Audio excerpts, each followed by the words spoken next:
Today we're going to be going through a cosmic analog horror called Nephthys Media, created by Black Dragonfish. And as you can see, I got a board drew up behind me, which kind of walks us through the first video here, planets. I'm going to use my webcam to show the board a bit better here, but it takes us on a journey through this neighboring solar system that the Observer 4 has been exploring. I'll use the board as a visual representation to go alongside the video. And there's our start date, March 24th, 2038. And then it took it 36 years to reach the neighboring solar system, which doesn't really have a name in the series, but all of the planets that we're going to explore do have names.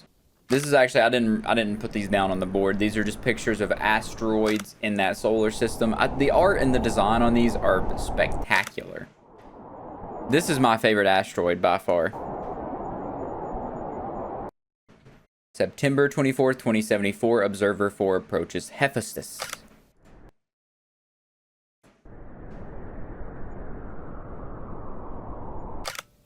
And here's some pictures of Nephthys. You can see one of the moons off to the left of it. Kind of a dark planet, kind of weird. It's like a bluish tint.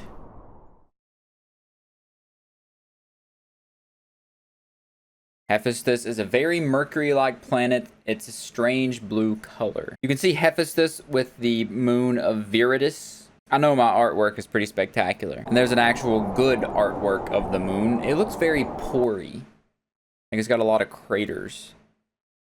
And then that takes us to October 18th, 2074, when Observer 4 approaches Carolus, which is the Saturn-like planet, which has many moons as well. Man, this art, I can't get over this stuff. I love space-related things and horror, and this takes both of those and puts them together into a love child. Carolus. Carolus shares many similarities with Saturn, and therefore it was nicknamed the Blue Saturn. It also has a similar amount of moons as Saturn. Here is Knum, one of the moons of Saturn, very asteroid-like, and then Tefnut. It's got a funny name. Now that takes us to December 23rd, 2074, when they approached Shesmu. Shesmu probably has my favorite design, I would say, just because of the colors purely. I love orange. Shesmu. Shesmu is the Venus-type planet. I'm going to start referring to them like Pokemon. Similar properties and atmospheres to Venus. And one thing I didn't really catch on the first watch through is this part right here. You can see at the end when it cuts off. You can see something coming into frame here. Almost like the planet morphing. And so I can't really make out what it is. And that's kind of like our first indicator that something is off about this, this neighboring solar system. Because it doesn't mention this planet has any moons. And I can't really tell. I think it's supposed to be some sort of like celestial entity.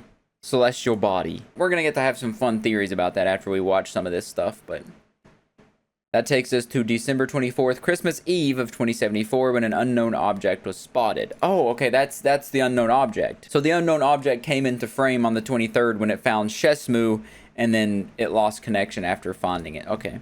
I'm caught up to speed now. Once again, I'm figuring new things out as we're watching this. And then January 6th of 2075, so a new year, is when the connection is regained. Which I actually documented that. And there's my visual representation of everything. And then our next entry isn't until January 16th, when we get to Horus. I realized there was no point in me drawing that out, but I thought it'd be fun to have a little visual behind me the whole time. January 16th, 2075, Observer 4 approaches Horus. Horus is a dope planet, too. That noise. You hear that little whistle? It almost looks like there's a mouth down there. Or maybe a butthole of sorts. It's just very, like, something's got a hold of it down there. Horus. Horus is an uninhabitable ice planet unique for its face. It is used for experiments. What kind of experiments, you might ask? I don't really know. But you want to see my fun little drawing of Horus? You see that little face I put on him? Look at Horus. I gave Horus a little face. And there's Amon, one of the moons of Horus. March 7th, 2075, Observer 4 approaches Helios. I believe all the names are correlated to like Greek mythology, if I'm not mistaken. This is like a tennis ball planet.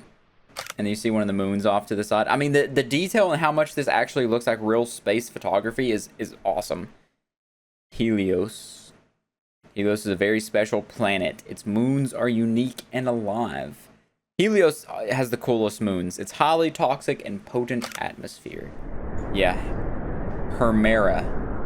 Hemera is like the hairy moon. Oh my god. It's like it's like one of those deep sea sponges, amoeba, whatever they're called. The ones that like wave back and forth. It's so cool. And then Tartarus is the fleshy, like almost, it's tumor like. It's like a malignant, vicious tumor appearance. Tartarus. Tartarus is the most unique of these moons. It's the most organic. It's a gateway. A wandering. Quietly weeping. Oh my god. Sorry. My god, Tartarus hit me with that yawn attack. Now we've entered in the creepy realm, and then Ananke, which is, oh my god, just like the third moon of Helios. The design on these moons and every planet is so unique and so cool. Look at that, man. It's so fleshy and like stringy. Ugh.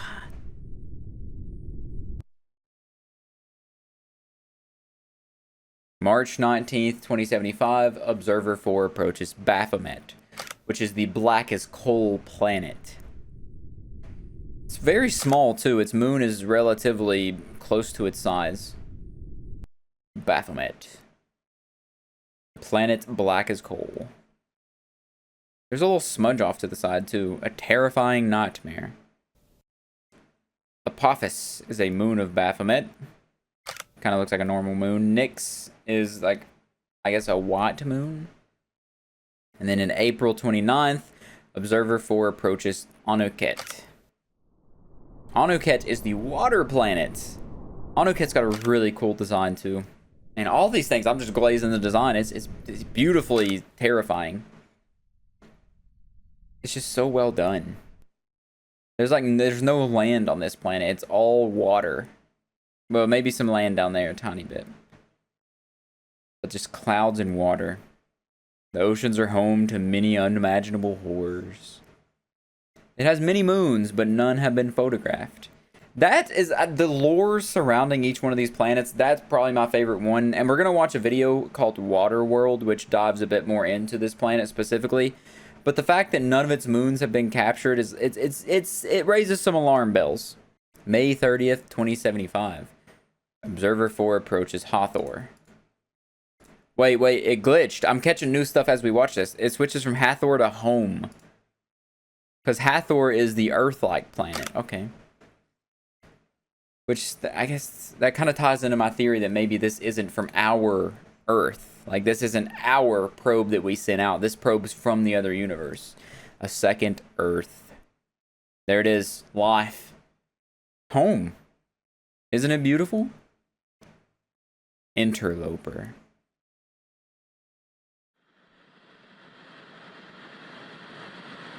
Dear God. We're watching. Ooh, and it puts like the VHS over top of it too. God. Let's see that again too.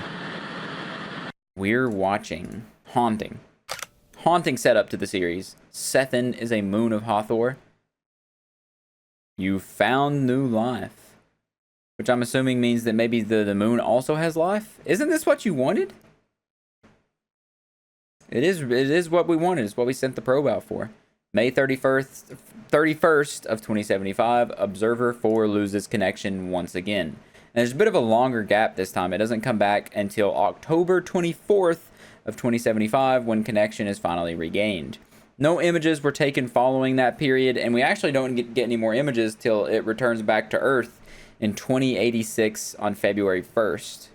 And then we get to see the Earth in yet another beautiful shot. Kind of paralleling, because the last thing we seen was Hathor, which is an Earth-like planet, and then this directly parallels to us going back to see Earth on our next visual. And then that is going to conclude the planets video, the first video entry on the channel and the first entry into Nephthys Media. Who knows what we'll discover next? Who knows? I really don't honestly know, because I only watched the first 2 videos before I decided I wanted to go through this on my channel. So I've only watched, as you can see, my progress. I only just started WATERWORLD, and the rest of it's a mystery. So let's get into language learning. Let's learn us a new language, fellas. Language. It's the beautiful thing that allows us to say skibbity toilet and sigma riz and huzz. Better communication, better multitasking, creativity boost, memory improvements, and more. I mean, I'm already sold on the idea of it. Okay, there's that little thing in the corner tweaking out too in the bottom right. In the first tape of our series, you will learn new languages and more. Part 1. So part 1 is going to introduce us to words. It's going to flash some words on the screen here. You'll have to remember them for later. Remember that. Instill these in your memory banks. C. Great. Emperor. Beast. Memory. Die. Us. Help. Earning. Past. Red. Sun. Prison. Hell. Try to retain the words in your mind. My theory is that those words describe the planets we just previously seen, or at least a few of them. The words will now be translated. You'll be shown a simplified version. So that means C. I'm assuming in the other universe, other solar system language. Emperor. Beast. Moon. Death or die. Red.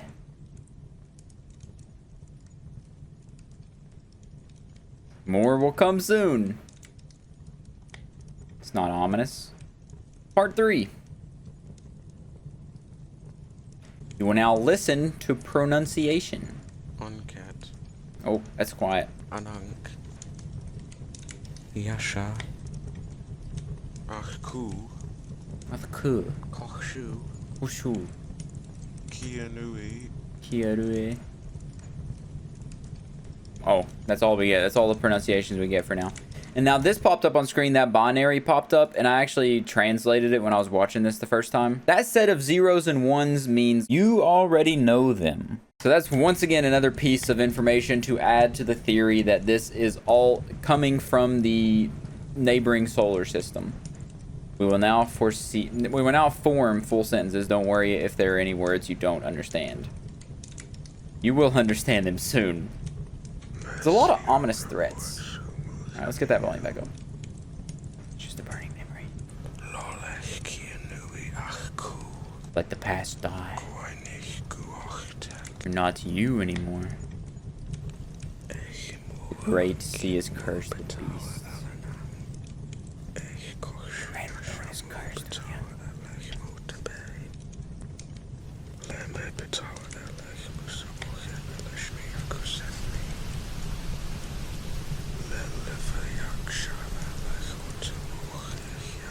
Strength of the moon.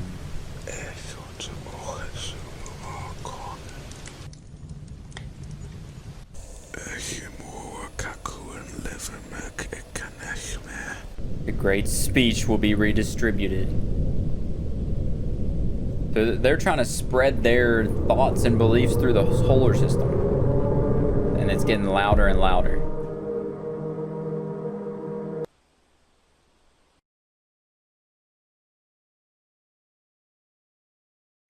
You made it to the end of the tape.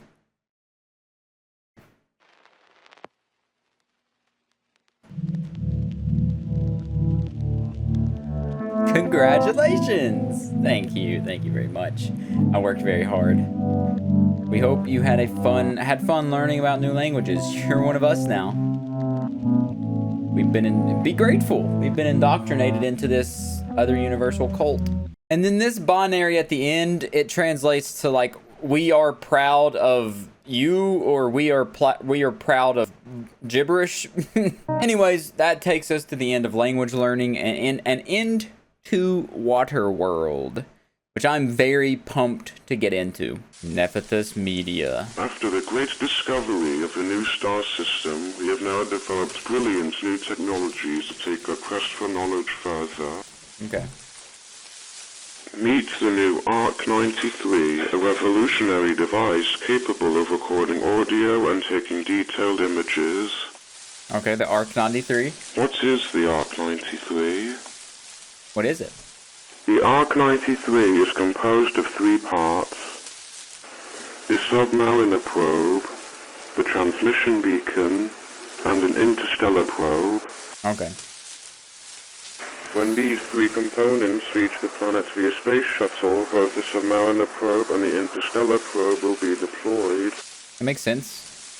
At the end of the mission, the submariner probe will deploy the transmission beacon and begin transmitting to the interstellar probe.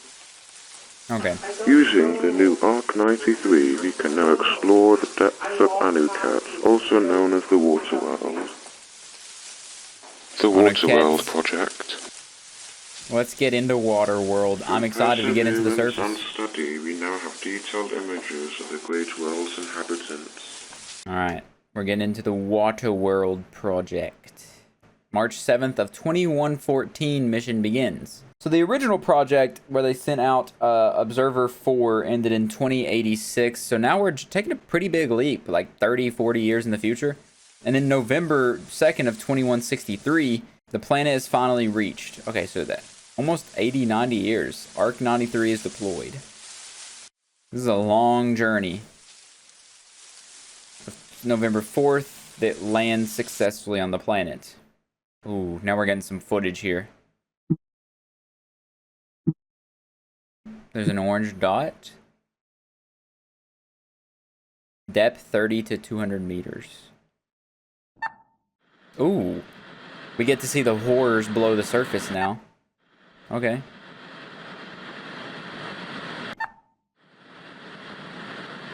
Some pretty tame space, or I guess space ocean critters. Kind of looks like a manta ray. Ooh. Creepy coral. Alright, November 11th, the Ark descends.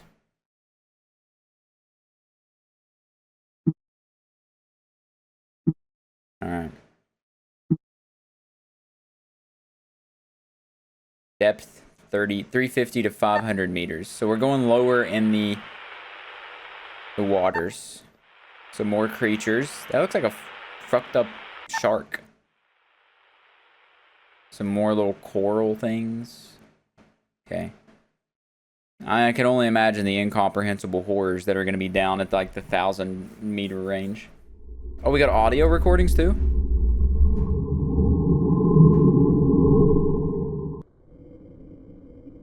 Okay.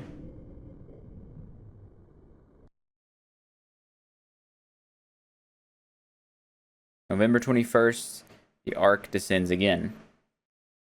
So this is all over the course of a month. We've run from 0 meters to wherever we're going to be now. Close to 1,000? Okay, 700 to 1,200. Alright, there we go. Now we're getting the good stuff. Okay. That looks like a rooster. 999 meters. 1183 meters. Ooh. 1284. It's like a blood vessel jellyfish. Some images from this time period were removed. From this time period. December 4th, 2163. Okay, I can't read that fast. Ark has now entered the midnight zone. It descends. I can only imagine the midnight zone is where it's going to get freaky.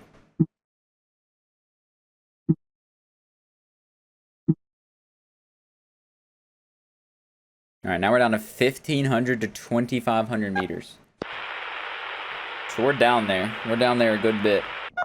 It's like a jellyfish, and that looks like a dinosaur. Ooh. Kind of looks like that's blurred. That's a really cool one. A really cool critter. Everything's getting dark now. Exploration must be continued. Alright. Now on the end of 2163, it descends more.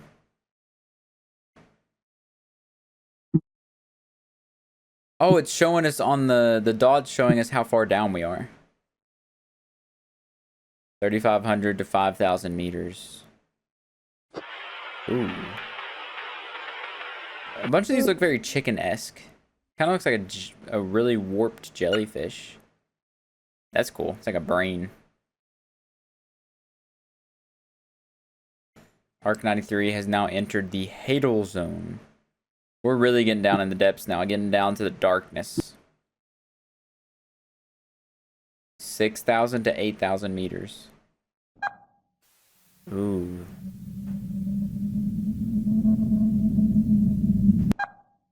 Oh, I do not like that.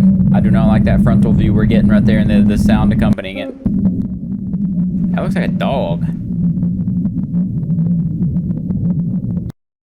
I can only imagine that there are different creatures in different parts of the ocean too, right?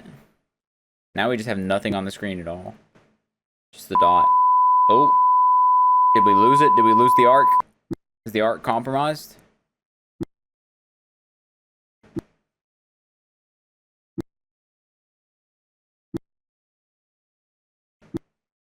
It's sinking. Jesus, 10,000 to 14,000 meters. Okay, at the end of the year, the arc presumably suffers a major malfunction, causing it to descend rapidly. Not a malfunction, that dog meerkat thing attacked it. Took it out. Okay, so we're just seeing the darkness now.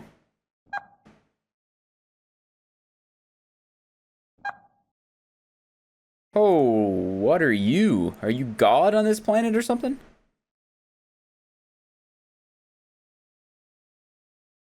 Fascinating. I agree. Oh. What? Why does it say at 14,826 meters we're seeing an eyeball?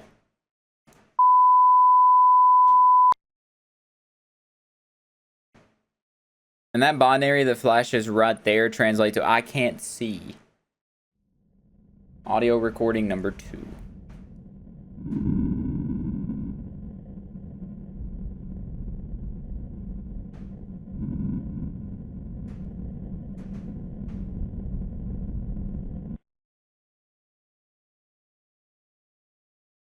So December 25th, transmission beacon is deployed immediately.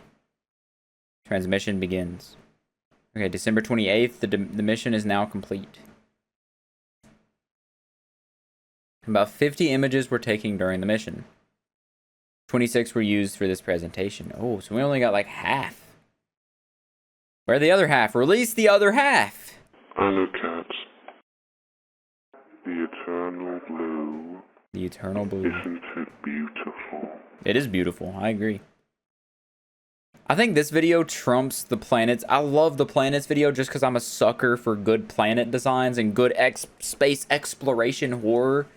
But this WATERWORLD video is fantastic. It takes so much originality and dives into the original setup with the planets video. It's so good. Now we're going to the next video in the series, which is the planetary electromagnetic waves. Nephthys Media, we're back. We are so back. This is easily climbing up the ranks of my favorite analog horrors. Sounds of planets. In this presentation, you will see the result of electromagnetic waves being transmitted something. These waves originate from celestial bodies such as planets and moons. Chug jug. Extrasolar neighbors will be used as examples. Since 2196, we have successfully converted the electromagnetic waves of some of the planets and moons. So now we get to see. This is going to be really interesting, especially since the which planet was it? Let's consult the board. Horus, right? Helios. Helios is the one that has the alive moons. Helios looks alive itself, but we got Tartarus, which is very organic, and then Herma, which looks hairy, and Anake, which looks veiny. So those electromagnetic waves, if we get to see those in this video, should be very interesting, considering that they're alive planets and moons. Hephaestus. So Hephaestus is... Okay, no, Hephaestus is the first planet we've seen. The Mercury-like one, I believe. It looks like the moon, like our moon.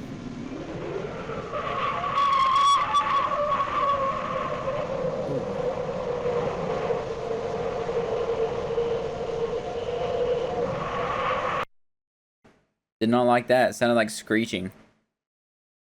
Viridis, moon of Hephaestus. Hephaestus. Ooh. It's like a Dark Souls boss sound. I like that. It's a very space sound. And I got curious and I wanted to Google the names of the planets, and Hephaestus is part of Greek mythology. It was an Olympian god of fire, smiths, craftsmen, and metalworking. Carolus. So Carolus is not a god, it's just a Latin word meaning dark blue, blue, or blue-green. So cool, man. It's so cool. God, I'm probably going to use that for the thumbnail. That's a beautiful image. Just sounds like a highway.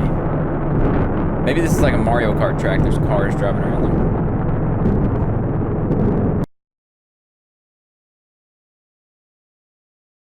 Khnum and Tefnut, moons of Carolus. So Khnum is part of the Egyptian mythology. They're originally the water god. Tefnut is an ancient Egyptian goddess. So it seems like I'm gonna stop pausing during the video to stop cutting out the immersion, but it's taking from different belief systems. So we've got some Greek, some Latin, some Egyptian. All of my favorite things in history. This is right up my alley. I'm loving every second of this. Ooh.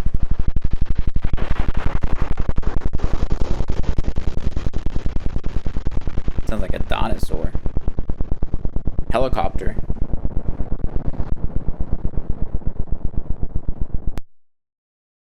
Shesmu.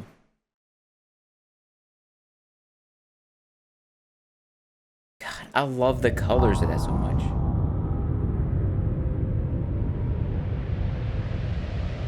It's beautiful. It sounds cool too. It sounds happy almost.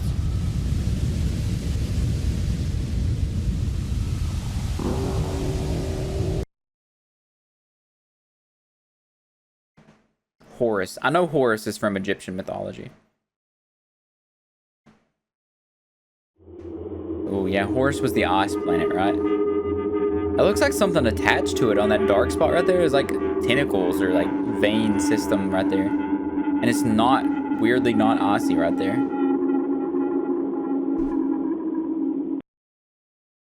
Yeah, Horus is the face planet. So that may be the face it's referring to, or that I was referring to. It's the moon of Horus.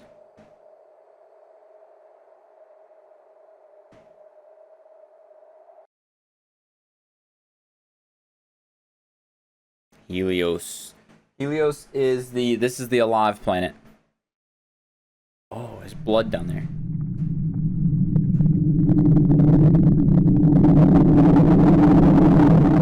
Yeah, this is like the strongest sound so far. Such a cool planet.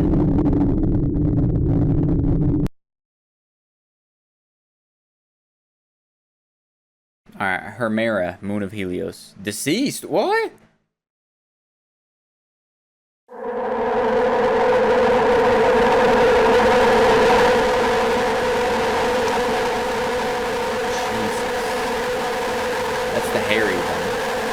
It looks a lot like the actual planet.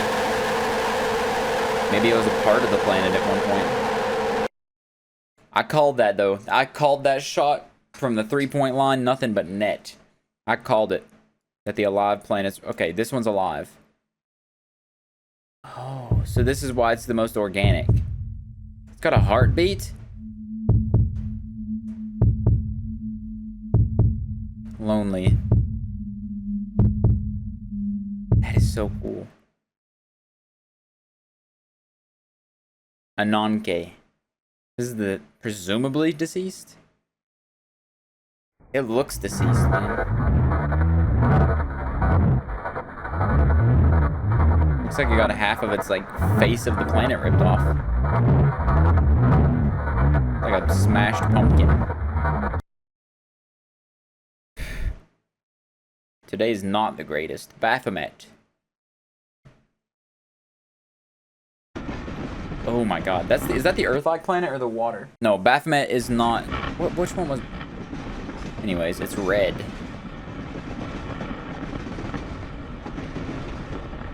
Sounds like there's a train. Maybe this one has a life similar to ours. Like a fax machine almost. Apophis and Nyx.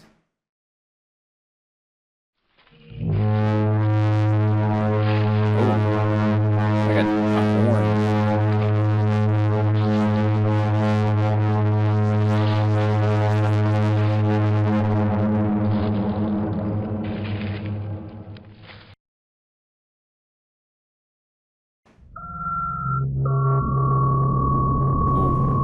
There's like faint blue, maybe rivers or something on there. You see those? Like veins?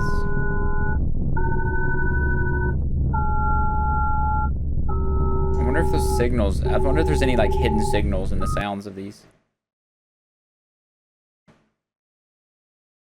Anuket. Yeah, Anuket's the one, the water planet that we just explored in the previous video that the moons haven't been captured. It sounds majestic. It sounds like it's actually putting out a signal, like a specific signal. Like an intentional signal.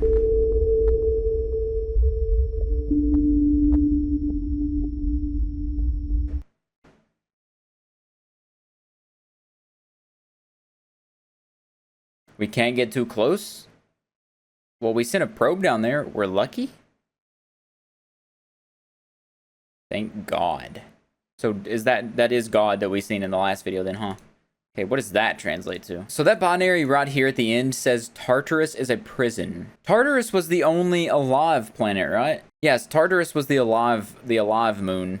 So it's really interesting that Anuket planet, the water planet, is saying that Tartarus is a prison. There's so many things that I need to connect, so many things I need to understand. And I actually seen that the descriptions have some fun things. The other ones haven't really said anything. The last one said something like funny fish, hee hee.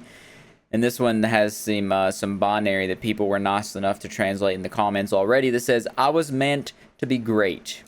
I was meant to be beautiful. Now I'm rotten. Now they hate me. I'm all alone, drifting through the darkness. I want to scream. So I'm thinking that has to relate to... It can't be the water planet. It has to be the deceased planets, right? Or the deceased moons of the planet of Helios. Interesting, fascinating stuff. And I think it is worth mentioning that the Earth-like planet Hathor was not mentioned in this video. It wasn't brought up. It says it in the description too, that Hathor and its moon Sethin were not included in this. Which makes me think that it was recorded, but it just wasn't included for whatever reason. Much like the half of the pictures from the Anuke, the water planet exploration. One of the planets or something in that solar system is trying to send the message to Earth saying that Tartarus is a prison and all this other stuff in binary. Trying to warn us potentially, maybe. But I do think all the planets are alive. I think that's definitely true.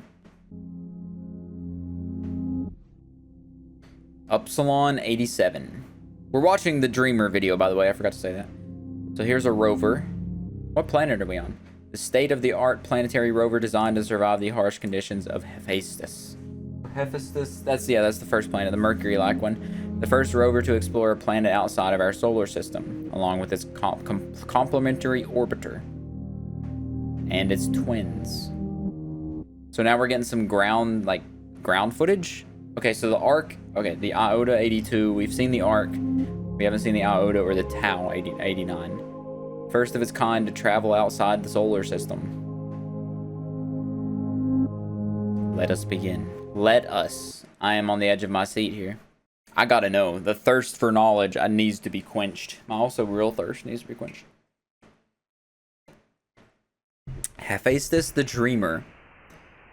Okay, interesting. March 3rd of 2114, mission begins. So this mission's coinciding with the water mission, right? Around the same time period, 21, because it was 2160 something, right? February 14th, 2159. After 45 years, Hephaestus is reached. Epsilon 87 is set to land in Viernes Crater. Okay, there we go. Our visuals are back.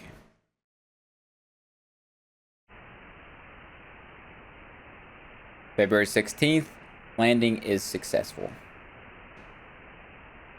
First image of the surface will now be shown. Beautiful. Literally looks like a painting. It's Mars-like, but it looks not as dried out as Mars. Epsilon 87 starts studying rock samples and analyzes their elemental composition. February 31st. Such a cool picture. March 8th. So we're about a month after the project has started here. March 11th. Epsilon 87 begins the journey to Floralus Crater. So we're going to the big crater here. From little crater to big crater. March 12th. March 14th. March 16th. Haven't spotted anything out of the ordinary yet. March 17th.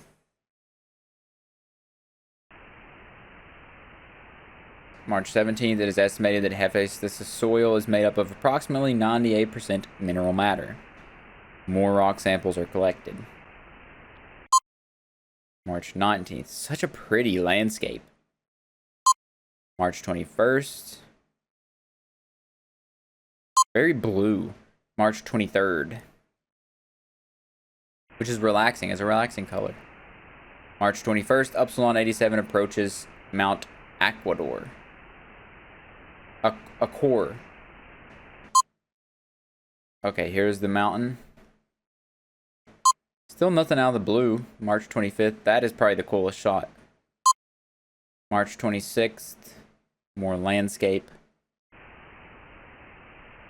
March 26th. Epsilon 87 is now 2 miles away from Floralus Crater. We're getting there. The journey's almost complete, my brethren. We're going not in a straight line. Did we have to go around the mountain or something? March 28th. March 29th, Floralus Crater is reached. Bait? What? What's in Floralus Crater? Something waiting for bait, apparently. Ooh, what was that? Why did the thing just, like, implode? Oh. March 29th. March 29th. What happened? Oh my god.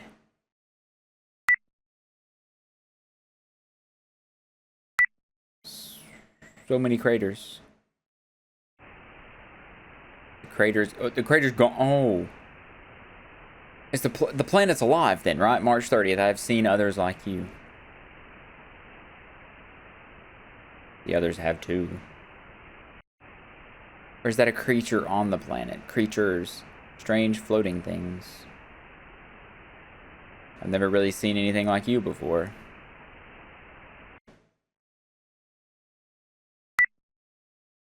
Oh. We got really dark now. Really, really dark art. I saw you erupting from the darkness. I saw you floating. It was a spectacular sight. Been waiting for so long. Finally seen something through the darkness. Oh.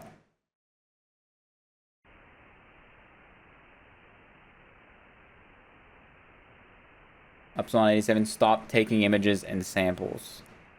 Yeah, because one of the crater creatures got it. Both of these functions may have been damaged or disrupted. However, they kept sending transmissions. I'm assuming that's the words we just read, right?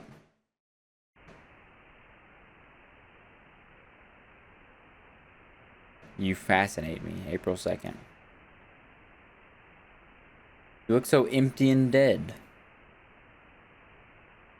Who is it talking to? You never respond. I'm trying to think. Do you understand me? Yeah, loud and clear. You have stories to tell.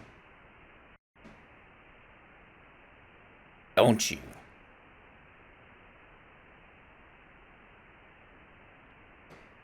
Have you seen the others? Nope, not yet. Over 80 transmissions were received during a 6-year period. So we're in October now. 2165. The last transmission will now be shown.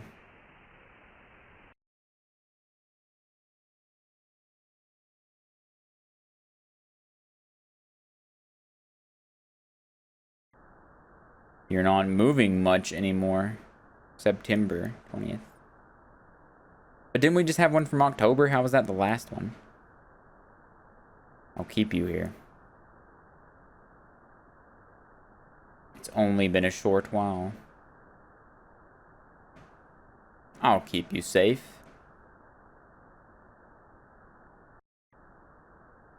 They won't know.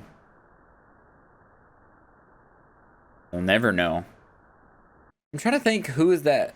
The last image is taken by the orbiter. I'm trying to think what this thing is talking to.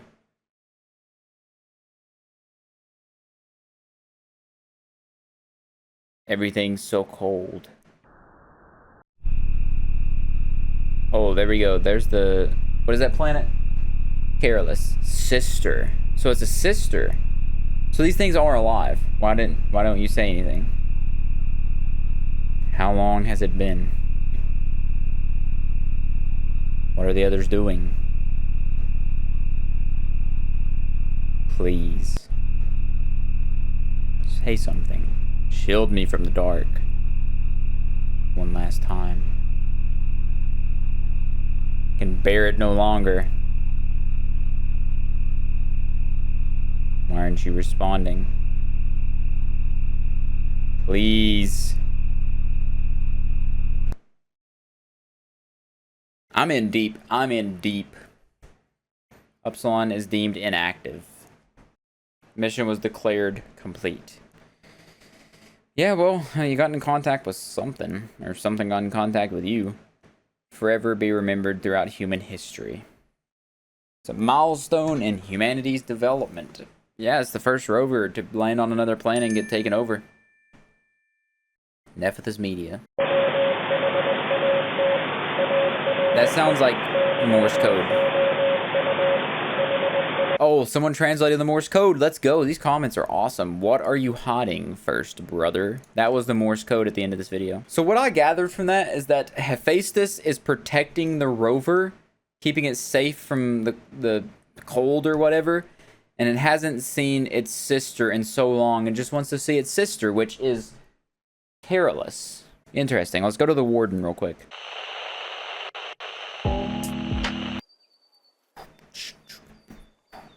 Some lo-fi. Oh, that's so cool. Star systems are filled with a variety of unique and unforgettable planets. So is this the solar system we're in exploring or ours? Some planets are more underappreciated than others. It's definitely the other one we're exploring. That is a cool animation though. Yeah, it's the ice planet. Horus, a wonderful planet that gets less attention compared to its neighbors. Horus is the one with the face. I like that one. I thought that's cool. Today we will show features of Horus that might help you appreciate the planet a bit more. So is Horus the Warden?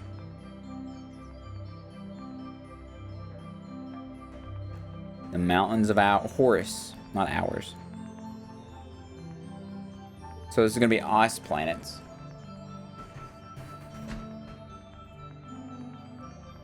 Horus is a very mountainous planet with many of its mountains being triple or even quadruple the height of Mount Everest.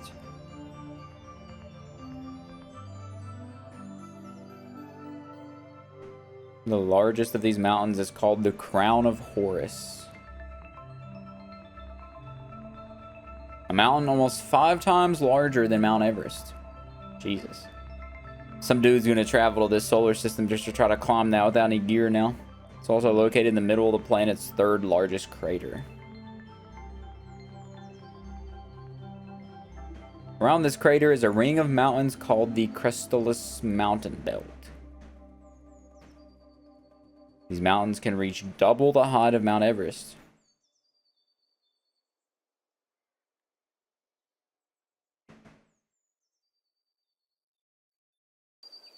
The craters of Horus.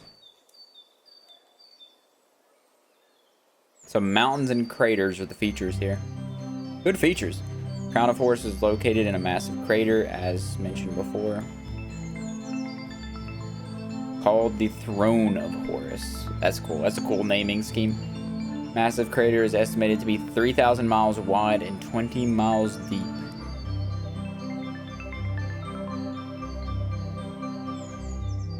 Other craters include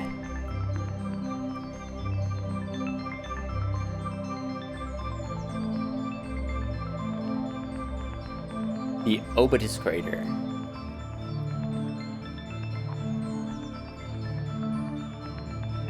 width of 1,500 miles and a depth of 14 miles.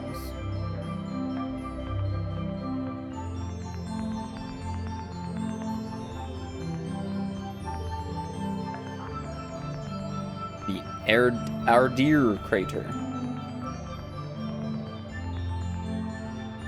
750 miles wide and 5 miles deep.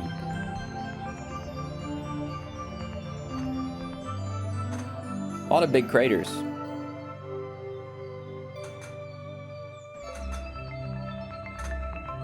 The Ardite cluster,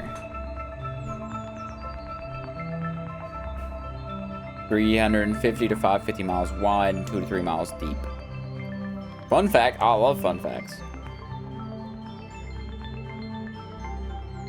What's the fun fact?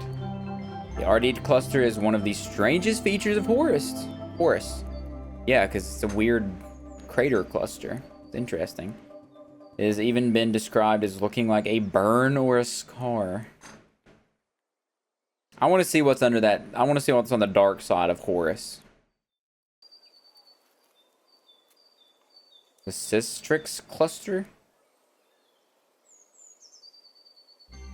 450 to 750 miles wide, 4 to 6 miles deep. Another fun fact, I like that little jingle. To-do. Cluster has been jokingly called the Oz of Horus because of their striking appearance.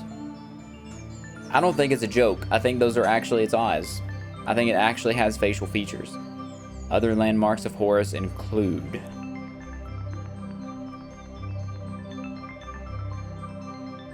Volnus Ardere. The origin of this landmark is unknown. Can't really see much of the landmark.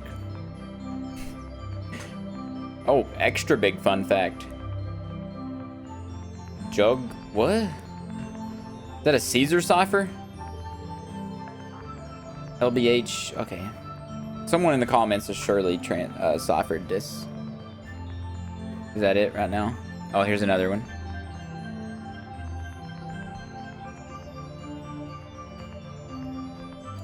One of the strangest landmarks of the planet's surface. Alright, let's see what that translates to. Here we go, right there. Why haven't you stopped them yet, you traitorous fool? One of the strangest landmarks on the planet's surface. Is that the face? Oh. Custodes Oculus. Those are deep craters. They're not craters? They're patterns on the planet's surface. Oh, interesting.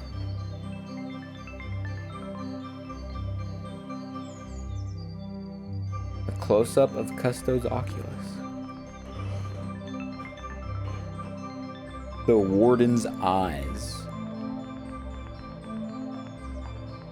Oh. What is that? Is that the Warden? Vipnasur. Alright, we'll get that translated again here.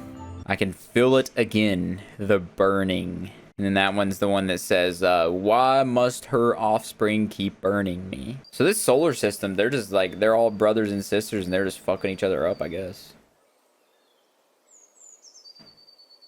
So those are burn boils.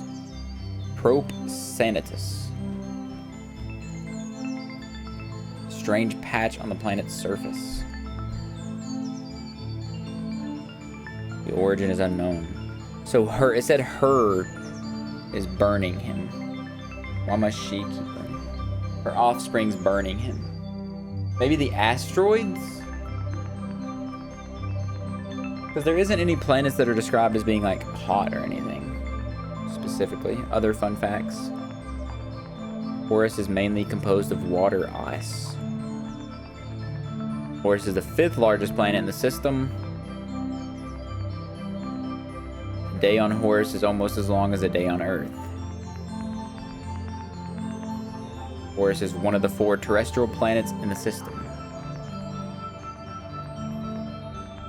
Horus is the 4th planet closest to Hathor. Okay. Horus has only 2 moons. Amon? Have we seen the second one? I don't think we've seen the second one yet. Amon and...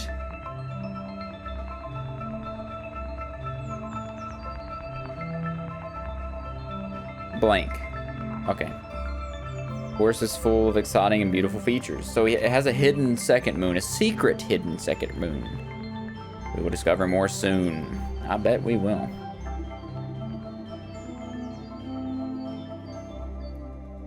Our neighboring star system sure is terrific. I didn't have to agree. Our star... oh, what? Our star system sure is terrific. There's something weird going on with this transmission. It's definitely from this star system. Horus the Warden. Oh, I hate you. I kind of spoiled that for myself. Now Nephthys Media 101101111011. So this title just translates to space. All right, let's check out space here. I like this song. So it's just a recap here. Okay, hold on. So 1 moon it's showing for Hephaestus, which is what the normal, and then 2 moons for Carolus, and then Shesmu.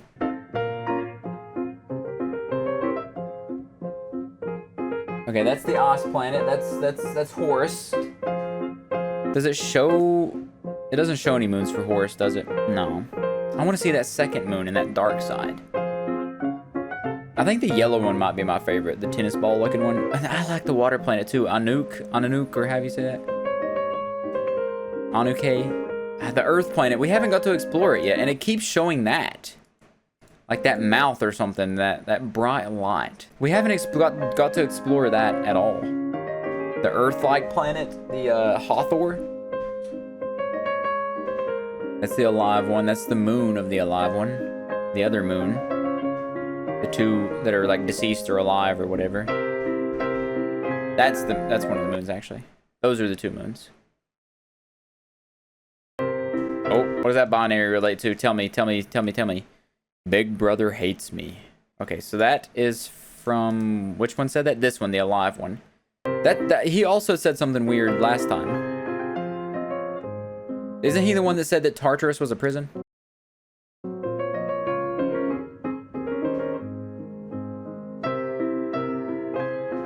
That looks like a face, sort of. The oldest and strongest emotion of mankind is fear, and the oldest and strongest of fear is fear of the unknown. Gotta love a H.P. Lovecraft quote in the middle of a cosmic analog horror. Alright, so there's still quite a bit left, so I'm gonna watch this one right here, Second Brother teaser trailer, and then part 2 we'll pick up on Shesmu and explore all that. Second Brother teaser trailer. So which planet is that? Shesmu.